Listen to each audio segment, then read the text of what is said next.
ಮಾತಾಡಿಲ್ಲ. ರನ್ನಿಂಗ್ ಆಗೈತಾ? ರನ್ನಿಂಗ್ ಆಗೈತೆ.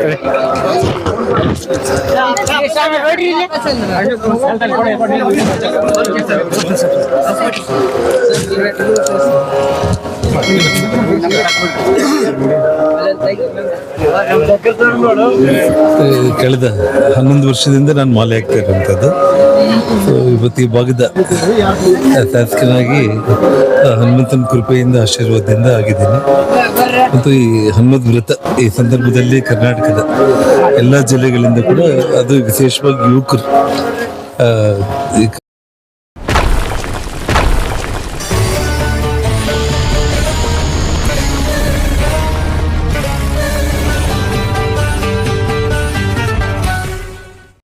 ಸ್ವಾಮಿ ಅನ್ನುವಂಥ ಒಂದು ನಂಬಿಕೆ ಕಲಿಯುಗದಲ್ಲಿ.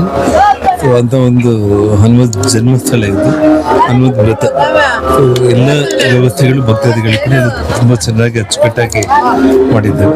ಎಲ್ಲರೂ ಭಕ್ತಿಯಿಂದ ತುಂಬ ಸಂತೋಷದಿಂದ ಸ್ವಾಮಿ ದರ್ಶನ ಪಡ್ಕೊಳ್ತೀವಿ. 11 ವರ್ಷದಿಂದ ಸತತವಾಗಿ ಮಾಲಾಧಾರಿ ಆಗ್ತಿದ್ದೀರಾ. ನೀವು ಕೆಲವರು ಮಾಲೆಯನ್ನು ಹಾಕೋದಕ್ಕೆ ಮಾದರಿ ಕೂಡ ಆಗಿರಾ. ಅವತ್ತಿನಿಂದ ಇವತ್ತಿನವರೆಗೂ ಜನ ಸುಮಾರು 10 ಪಟ್ಟು ಹೆಚ್ಚಿಗೆನೇ ಆಗಿದೆ ಅಂತ ಅನ್ಸುತ್ತೆ. ಮುಂದಿನ ದಿನದಲ್ಲಿ ಇದು ಕೇವಲ ನಮ್ಮ ರಾಜ್ಯ ಮಟ್ಟದಿಂದ ಇದು ರಾಷ್ಟ್ರೀಯ ಮಟ್ಟದವರೆಗೂ ಕೂಡ ಇದು ಹೆಸರಾಗಬೇಕು. ಖಂಡಿತವಾಗ್ಲೂ ಕೂಡ ಬರೋ ಅಕ್ಟೋಬರ್ ನವೆಂಬರ್ ಒಳಗಡೆ 1,00,000 ಕಂಠ ಹನುಮಾನ್ ಚಾಲೀಸ ಅಂತೇಳಿ ಏನು ಮೊನ್ನೆ ಉಡುಪಿಯಲ್ಲಿ ಪ್ರಧಾನಮಂತ್ರಿಗಳು ಭಗವದ್ಗೀತವನ್ನ ಪಠನೆ ಮಾಡಿದ್ರು. ಆ ಒಂದು ರೀತಿ ಬರೋ ಅಕ್ಟೋಬರ್ ನವೆಂಬರ್ ಅಲ್ಲೂ ಕೂಡ ಮಾಡುವಂತ ಒಂದು ಕಾರ್ಯಕ್ರಮ ಮಾಡ್ತಾ ಇದ್ದೀವಿ.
Yeah.